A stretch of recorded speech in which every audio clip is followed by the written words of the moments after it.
Y no es un tema sencillo, por todo lo que encierra, por todo lo que es. Y no siempre respondemos de la misma manera, porque no todos vivimos la misma realidad. Y no todos nos acompañó mamá de la misma manera, ni vivimos las mismas experiencias. Así que esto en muchos de nosotros puede generar emociones muy diferentes, muy diferentes.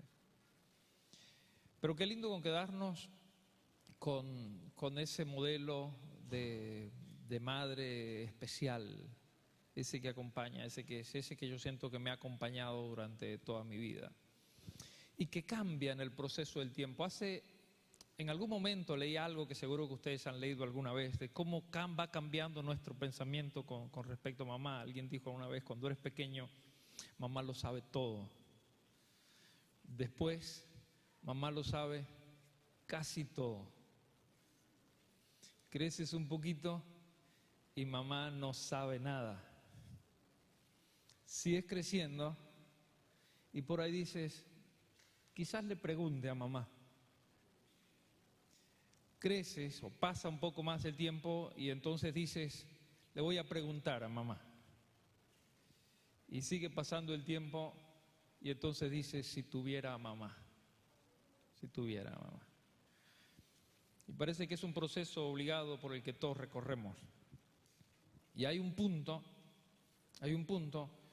en el que la mayoría de nosotros fue injusto con mamá diciendo, asumiendo que yo sabía más que ella. Asumiendo que ella no me entendía, que no estaba alineada con lo que yo esperaba o con lo que yo necesitaba. Le pedimos tanto a mamá.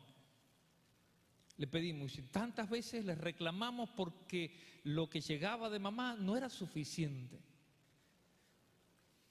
Pero pasan los años, ya tengo 46, tengo a mami lejos, la veo todavía cada varios años.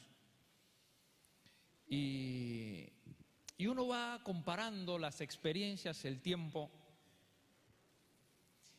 y mientras más tiempo pasa, más razón le sigo dando a mami, más razón. Recuerdo cuando fui a estudiar teología, no hay nada más pedante que un estudiante de teología. Sabe más que Dios, más o menos, un estudiante de teología. Y entonces quiere discutir sobre todo. Cuando toma las primeras clases de griego y hebreo se vuelve insoportable. Porque entonces que cada conversación se refiere al original. Porque en el original lo que quería decir. Y comenzamos a hacer comparaciones y crítica textual. Y comenzamos a leer a teólogos profundos. Nuestros sermones de estudiantes de teología se vuelven a veces áridos. Porque queremos mostrar lo que vamos aprendiendo en clase. Y a veces las cosas más sencillas las aprendemos y qué extraordinario, o sea, no quiero menoscabar, qué extraordinario ha sido para mí estudiar teología y comparar los textos y buscar aquellas cosas que uno le entiende el por qué y el para qué quizás. Pero había tanto que ya sabía sin ir a la escuela de teología porque me lo enseñó mi mamá. Métodos que le cuestioné en algún momento. Métodos que le cuestioné. Pero en la medida que me salen canas y el cabello se pone escaso, cuando estoy en una situación X, ¿sabe lo que me viene primero a mi mente? No es la clase de teología, es mi mamá. Son escenas con mi mamá. Les voy a compartir una. Nosotros tenemos definiciones de fe muy diversas, sobre todo aquella que conocemos de Pablo cuando le escribe a los hebreos: es pues la fe, la certeza de lo que se espera y la convicción de lo que no se ve. La mayoría nos lo aprendimos. Es bastante abstracta. Certeza de lo que se espera. ¿Qué se espera? ¿Cuándo? ¿Cómo? ¿Para qué o por qué? Es convicción de lo que no se ve. ¿Qué es lo que no ves? Dios, ¿cómo es? ¿Cuándo? ¿Dónde? Y Pablo dice, eso es fe. Y cuando nos enseñaban a orar o buscar, teníamos tantos patrones, no sé si has leído títulos de aquello como la oración que Dios escucha, los 7 pasos para la oración que Dios contesta, las formas específicas. Inclusive los discípulos dijeron, enséñanos a orar. Yo recuerdo que yo era pequeño en casa y tenía pesadillas, tenía muchas pesadillas. Y siempre tenía algunas pesadillas recurrentes. No les voy a contar la pesadilla, pero la estoy viendo. Había ciertas imágenes que estaban en mis pesadillas. Y yo me despertaba en la noche llorando. Tenía miedo. Y la oscuridad, con un mal sueño, era igual a terror. Y al lado de nuestra casa vivía mi abuelita. Mi abuelita era peculiar, porque ella se consideraba una mujer de fe. Tenía tanta fe que cuando se levantaba una nube en el horizonte, salía al extremo del portal de la casa con una tijera y comenzaba a balbucear cosas misteriosas para mí y hacer cortes con la tijera. Y yo decía, abuela, ¿qué estás haciendo? Y decía, estoy cortando la nube. ¡Ja! Y entonces, para mí era aquello todo impresionante. Y abuela cortaba las nubes, después salía orgullosa. ¿Vieron que no hubo tormenta? Es mi fe. ¡Fa! Y entonces, para nosotros aquello todo era medio raro. Y cuando yo le cuento a mi abuela, bueno, no solo eso, ¿viste? Tenía ramas de guano bendito que conseguía en la iglesia un par de veces al año y los quemaba y esparcía las cenizas. Todo aquello lo hacía abuela. Y un día yo le digo, abuela, tengo pesadillas. Tengo pesadillas. Y abuela me dice, te voy a dar una fórmula para que se te quiten las pesadillas. A ver, dime, abuela. Busca su Biblia, una Biblia gigante que tenía, y me habla un texto que decía, aprende esto de memoria. Y mi abuela me enseñó el primer versículo de la Biblia que me sé hasta hoy y que mis hijos todavía repiten. En paz me acostaré y asimismo dormiré, porque solo tú, Jehová, me haces vivir confiado. Me decía, paso 1 es aprenderte el versículo. Ahí estuvo un rato conmigo hasta que yo se lo memoricé. Paso 2, tomas tus zapatos y los pones en cruz debajo de la cama. Si no me decía eso, no era mi abuela. Ya tenía sus métodos. Y así que yo, desde ese día, en paz me acostaré y asimismo dormiré, porque solo tú, Jehová, me haces vivir confiado. Zapatos en cruz debajo de la cama. Nunca más tuve pesadilla. No es chiste. No tuve pesadillas. Se acabaron las pesadillas. Se terminaron las pesadillas. El asunto es que para mi abuela tener fe era algo más simple que lo que fue para mí después con el paso del tiempo. Y me refiero a esto no en el método ahora, porque esto es el problema, porque ahora salen diciendo, bueno, hay que poner los zapatos en cruz. Mira, hay una declaración de un personaje, algunos se la atribuyen a la interpretación que hizo Al Pacino de Tony Montana en Scarface. En uno de sus diálogos él dice, te di 10 y él te dio 20. Te fuiste con él porque pensaste que él te había dado más.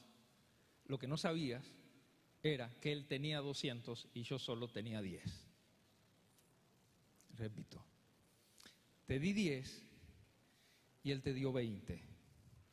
Te fuiste con él porque pensaste que él te había dado más. Lo que no sabías es que él tenía 200 y yo solo tenía 10. En una ocasión Jesús elogió a una viuda pobre que dio 2 blancas y le dijo, de ella se va a estar hablando siempre. Porque para Dios es importante lo que das, no en referencia a las cantidades que dan los otros, sino a lo que tienes. Y yo aprendí que mi abuela un día me vio preocupado y me dio lo que tenía. ¿O no? ¿O no? Y me funcionó. Y yo vi cómo mi mamá replicó en el tiempo esa característica de mi abuelita. Porque las madres tienen eso. Y las madres tienen esa capacidad de dar lo que tienen.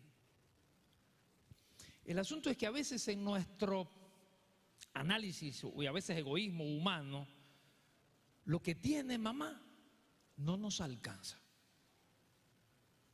Y le exigimos más.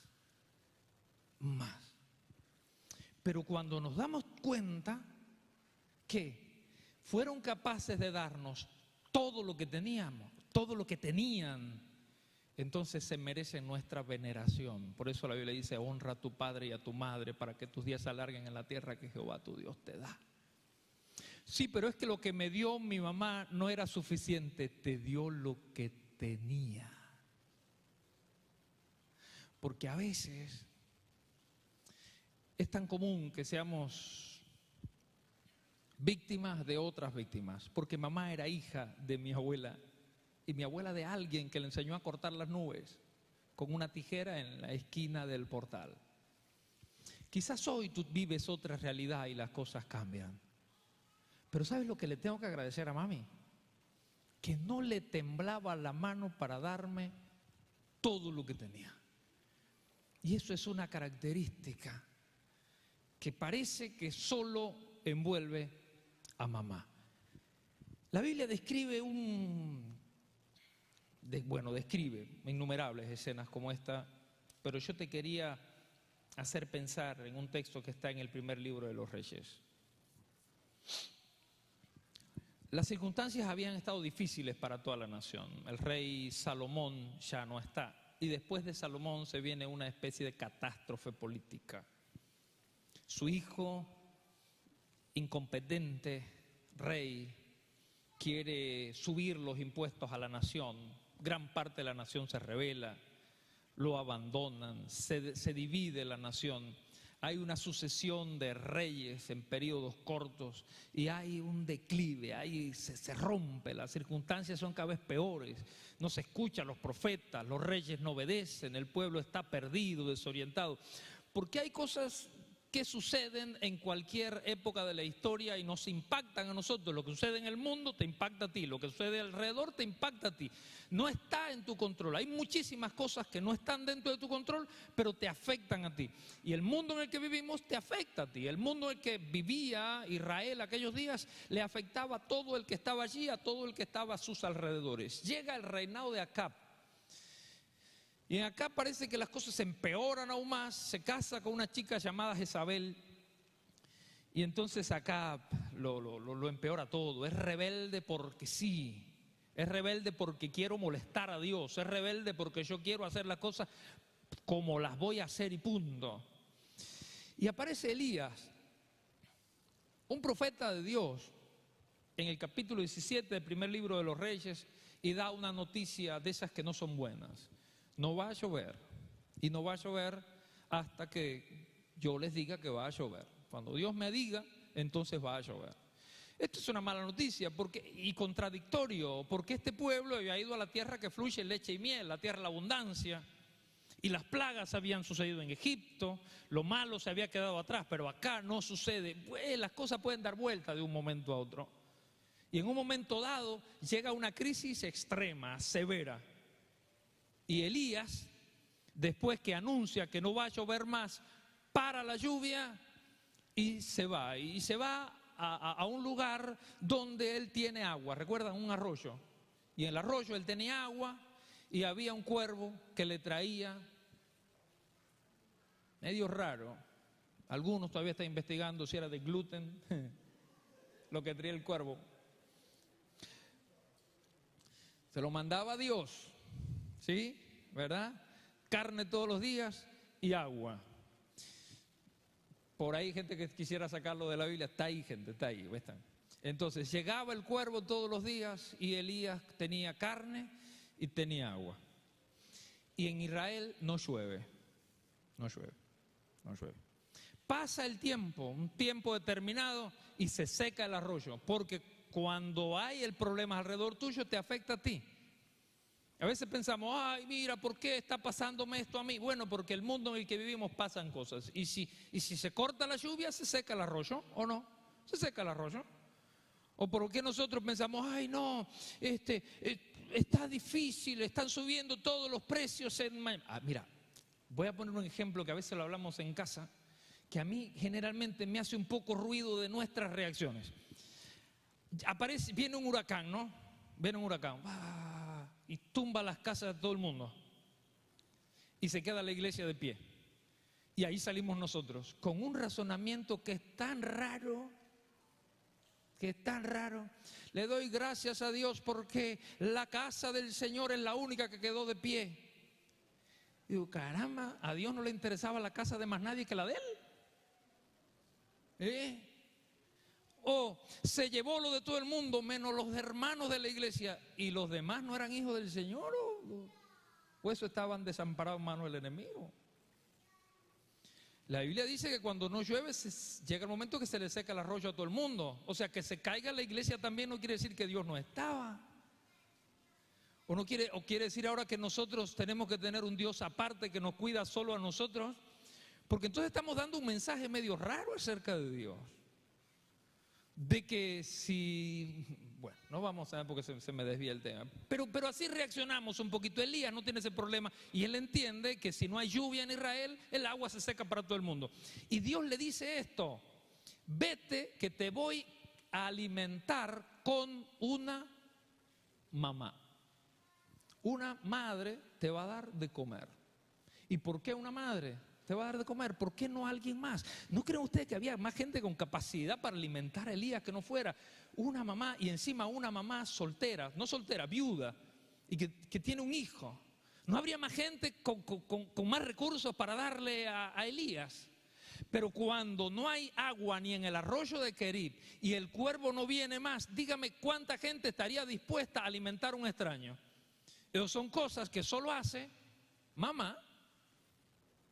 Son cosas que solo se le ocurren a mami, porque mami tiene una manera de ser que es única, Por eso yo titulé el mensaje de hoy, fe al estilo de mami, fe al estilo de mi mamá, fe al estilo de lo que solo una mamá piensa y actúa, porque parece que son de otro planeta, porque no reaccionan como la mayoría de la gente. Y Elías sale y llega a Sarepta de Sidón, allá a otro lugar donde no está el Dios de Israel, donde allá no hay que si problema, que si el rey Acab, que si el profeta. Pero esto es un efecto dominó, nos envuelve la situación complicada a todos, porque todos vivimos en este mundo. Y cuando llega el profeta Elías, dice el capítulo 17 del primer libro de los Reyes, que la mujer está recogiendo leña. Y Elías, ¿qué le pidió? Agua. ¿Sabes lo que es pedir agua? Cuando se secó el arroyo de Querit, ¿sabes lo que valía? Agua. Y la mamá, ¿qué dice la Biblia? No dudó, ya voy por agua. Esas cosas de mamá. Yo estoy seguro que no había tanta agua en la región. Dice el propio texto del primer libro de los Reyes que habían dividido el país y que habían enviado gente a buscar agua por todos lados y a buscar pasto para los caballos, porque 3 años después no había pasto, no había agua en Israel, había una necesidad extrema, y a Dios no se le ocurre una mejor idea que decirle a Elías que vaya donde hay una mamá, porque la fe de mamá es de otro planeta, no es perfecta, pero sabe, tiene esa capacidad de dar hasta donde le dan las fuerzas. Nosotros nos medimos un poco más. Nosotros somos un poco más calculadores. Mami no. Y el profeta dice, ¿me das agua? Y él dice, sí, está bien. Y cuando se iba, le subió la apuesta. Y le dice, por favor. Y se vira la señora con la leña debajo del brazo y le dice, sí, que ¿me puedes traer pan? Y ahí la mujer se dice, mira, yo hasta agua puedo llegar. Yo agua te puedo dar, pero pan, me queda un puñado de harina y un poco de aceite y llegaste justo cuando iba a ser el último pan.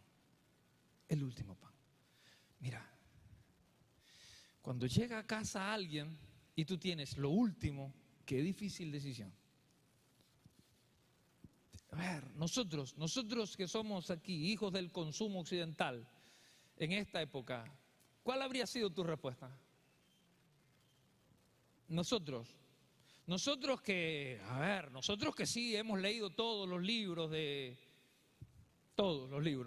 que nos hacen mejores cristianos. Nosotros que tenemos Biblia en tantas versiones, nosotros que tenemos la verdad, nosotros. ¿Cuál habría sido la respuesta nuestra? Nosotros que somos buena gente, ¿qué le hubieses dicho al extraño? Y ella le dice, mira, me queda un puñado de harina, un poquito de aceite, hago el último pan y nos morimos. Y era muerte, o sea, porque después de esto ya no hay más, ¿viste? Después de esto es morir de hambre, morir de necesidad. Y ahora el profeta le dice, no tengas miedo. Ah, profeta, sí, a ti sí, porque a ti te alimenta un pájaro. A ti te traen comida, a ti te traen carne los pájaros, pero a mí, yo estoy recogiendo leña, ¿eh? Vos eres el que vivías al lado de un arroyo, bueno, no lo sabe la mujer, pero lo sabe el profeta. A veces nuestra experiencia, filtrar la experiencia de los otros a través de la nuestra, nos hace seres humanos muy poco empáticos, ¿no? Y a veces andamos dando lecciones de fe. Ah, ¿por qué te falta la fe? ¿Por qué piensas así? ¿Por qué hablas así? Ah, bueno, es que quizás a ti te alimentó un pájaro. Yo estoy recogiendo leña. Yo estoy recogiendo leña. ¿Cómo habrías reaccionado tú si viene aquel, después de tanto caminar, después que te voy a brindar agua, que no hay agua, y me dices, no tengas miedo, hazme el pan para mí? No, es casi ofensivo lo que le dice, ¿o no? Es casi ofensivo, pero se lo dijo a una mamá. Y yo te digo, no parecen de acá. Por eso yo no le puedo pedir, no me puedo quejar de mami. Yo tengo mi listita, de las cosas que yo quizás no hubiese hecho como ella las hizo. Es muy probable, pero no le puedo pedir más. ¿Sabe por qué no le puedo pedir más? Porque me dio los 10 que tenía, como lo vio, como lo entendió en su momento. Porque tienen esa capacidad. Y a veces nosotros como hijos andamos resentidos con mamá. Mamá, ¿por qué lo hiciste de esta manera? Mamá, ¿por qué lo hiciste? Yo estaba recogiendo leña. Me quedaba un puñado de harina, tenía un poco de aceite y llegó el profeta. ¿Qué habrías hecho tú? Bueno, yo hice lo que entendí que podía y debía hacer en el momento. Y él le dijo, no tengas miedo porque Jehová ha prometido que no se te acaba la harina y que no se termina el aceite. Y mami lo creyó. Dime si esto es medianamente creíble. A ver, tú lo hubieras dicho, a ver, sí, ¿y por qué entonces no tienes tú tinaja, harina y aceite? Nosotros que somos muy racionales. Así que a mí no se me acaba la harina y el aceite, y tú que eres el profeta de Dios, ¿ya el pájaro no vino más? Ya. ¿Y sabes lo que me sorprende de esta mujer de Sarepta de Sidón, que no es del pueblo de él, es del pueblo elegido?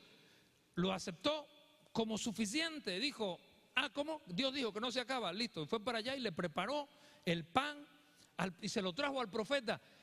Imagínate cómo seguía esta historia. ¿Sabes lo que es levantarse esa señora por la mañana y decir, voy a hacer pan? Mete la mano y sale harina. Vuelca la jarra y sale aceite, sabiendo que mañana hay más. Explícame eso teológicamente, explícame eso racionalmente, dame una explicación convincente de eso. Pero ¿sabes qué? Lo creía así. Yo recuerdo de niño, tengo esta escena muchas veces en mi mente, uno creciendo en Cuba. Yo me levantaba a la mañana temprano, mi papá ya se había ido a trabajar, yo era el más chiquito de la casa, mi hermano mayor también se había ido al trabajo, y en lo que yo me preparaba para la escuela, mami se recostaba a la puerta que daba al fondo, al patio de la casita nuestra allá en Potrerillo, se recostaba y siempre repetía esto, con la mano en la cabeza, en la frente, como en señal de estoy muy atormentada, y decía estas palabras: ¿qué invento hoy de comida? Si hay cubanos acá, no me dejan, seguro que vivieron experiencias como esa, década del 90.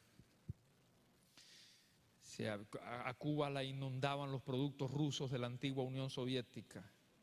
Inicio del 90, cae el campo socialista ruso, viene una crisis terrible, y en Cuba hubo algo que se denominó opción cero, o sea, no hay nada.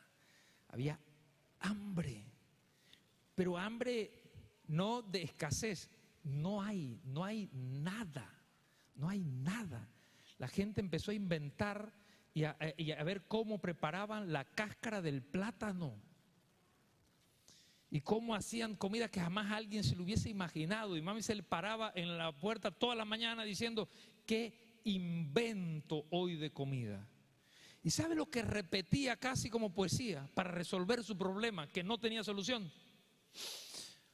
Bueno, mijo, el Señor proveerá. Y seguía. Y yo no sé qué hacía Marta Corpa, pero todos los días alguna cosa rara nos comíamos. A veces eran muy raras, pero comíamos. Y cuando llegaba el sábado, porque el sábado era el día de la comidita especial, ¿sabe cuántas veces yo vi a mi mamá llorando a la salida de la iglesia, reuniendo a los 3 hijos, yendo para la casa, porque en la casa no había nada para comer, nada?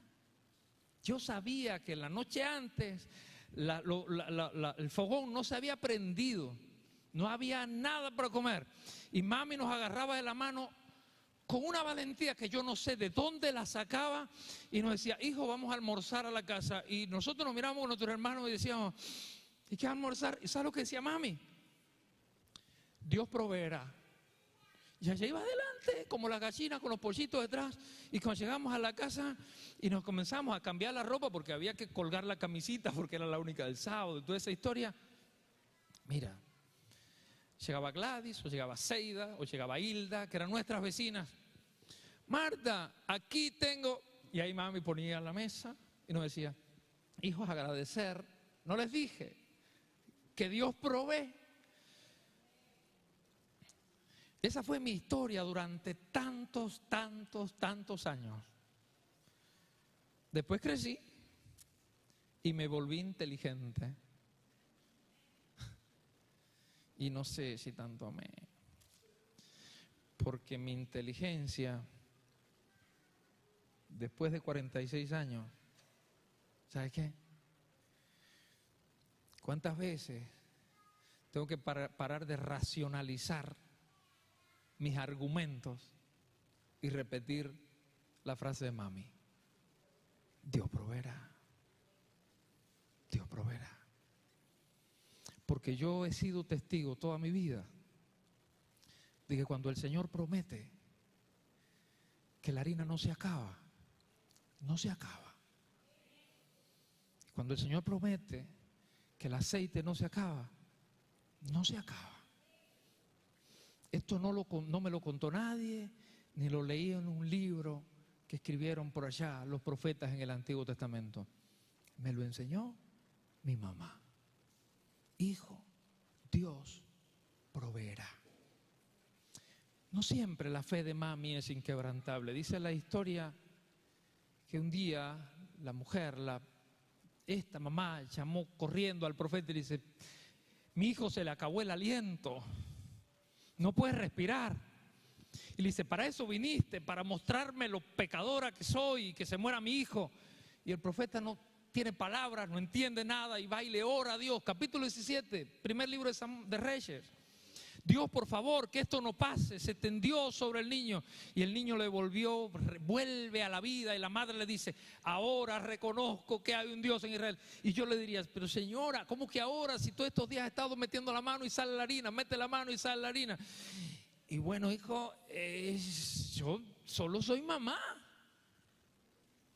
A veces nos exigimos tanto y les exigimos tanto a mamá, que no puede ser, que no puede equivocarse, que no le puede fallar la fe, que después de haber vivido esto, mami, ¿cómo es posible que tú ahora, a los 60 o a los 70, cómo es posible después que me enseñaste? Yo he llamado a mi mamá y he estado tambaleando, y yo he tenido que darle ánimo.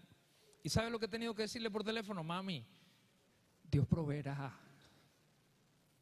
Dios proveerá, sin saber qué va a pasar mañana. Y Dios ha provisto. Y Dios ha provisto. Yo quiero hoy, a la luz de esto que leímos en la Biblia, de una mujer que no le menciona ni el nombre, una mujer que no es ni del pueblo, una que está allá del otro lado, que tiene poco, que para colmo es viuda, que Dios le envía al profeta en el momento justo, porque si llega después ya no hay pan, y si lleva antes, bueno, tengo para unos cuantos días. Llegó en el momento oportuno. Y esa gente que llega en el momento, yo quisiera ser esa persona que llega hoy en el momento oportuno a recordarte lo que me enseñó mami. Mira, Dios proveerá. Dios proveerá. Yo sé que quizás sientes que esta semana era tu última semana. Dios proveerá. Confía. Viniste a la iglesia y dices, yo me voy a la iglesia, pero no tengo trabajo y no sé cómo voy a vivir el próximo mes. Dios proveerá. Tú confía en Dios. El aceite no se termina. La harina no se va a acabar de tu jarra. Ese es el Dios en el que tú y yo creemos. Y no necesitamos tener estudios científicos para saber eso. Me lo enseñó mami. ¿Sabes qué? Y me lo enseñó la madre de mi madre cuando me dijo, ¿tenés pesadillas? Lo repetís y ponés tus zapatos en cruz. Y dice, no, señora, así no se hace. Eso Dios no lo escucha. Yo te doy lo que tengo. Mi madre me enseñó que en la sencillez Dios se agiganta. Que Dios se agiganta. Y que Dios hace cosas tan extraordinarias contigo. Porque sabes después, ese mismo profeta inquebrantable, al que resucitó al niño, al que se fue allá y después, y frente a Acab, enfrentó a 450 profetas de Baal, también tuvo miedo cuando la esposa de Acab lo amenazó y le dijo, te voy a matar. Y se fue corriendo. Y me decía, pero Elías, ¿por qué huyes? ¿A dónde te vas? Y corrió 40 noches, 40 días y 40 noches corrió Elías. Y dice la Biblia, ¿sabe dónde fue? A Horeb, al monte de Dios.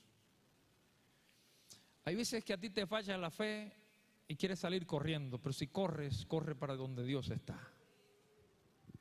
Corre para donde Dios está. No te equivoques yendo a buscar soluciones donde Dios no está. Donde Dios no está. Hay momentos en que vas a sentir que la sequía llegó. Yo hablo con tanta gente acá en el sur de la Florida diciendo ya no puedo pagar más la renta. Lo que gano no alcanza.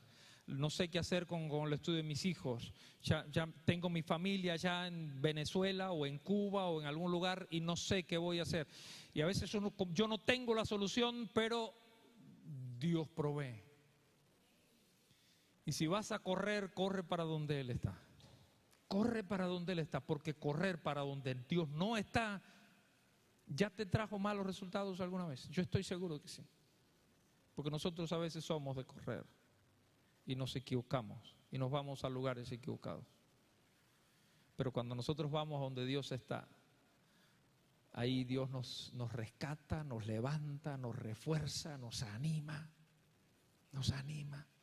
Yo estoy seguro que Allá cuando Elías iba caminando 40 días al monte de Dios, recordó todas las experiencias y le recordó lo que una mujer, una madre, le enseñó acerca de lo que era la fe, de lo que era confiar, de lo que era creer que Dios sí puede hacer las cosas, sí las puede hacer.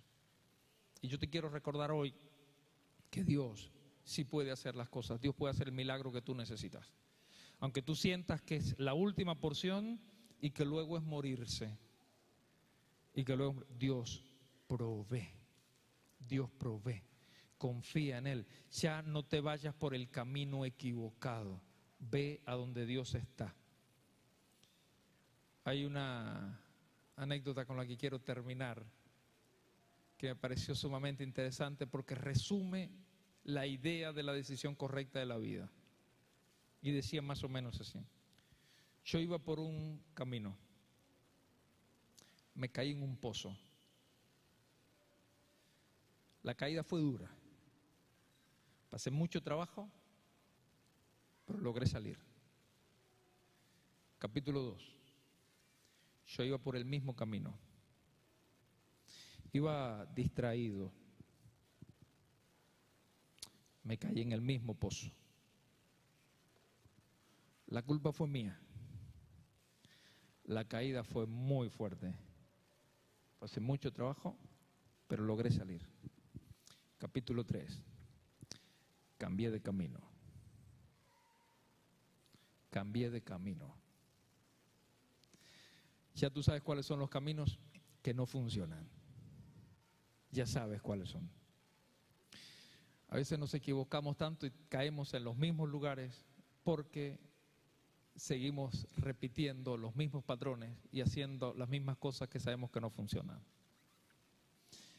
Mami me enseñó algo simple, muy simple. Dios provee. Elías me enseñó algo muy simple. Elige el camino que te lleva a donde Dios está.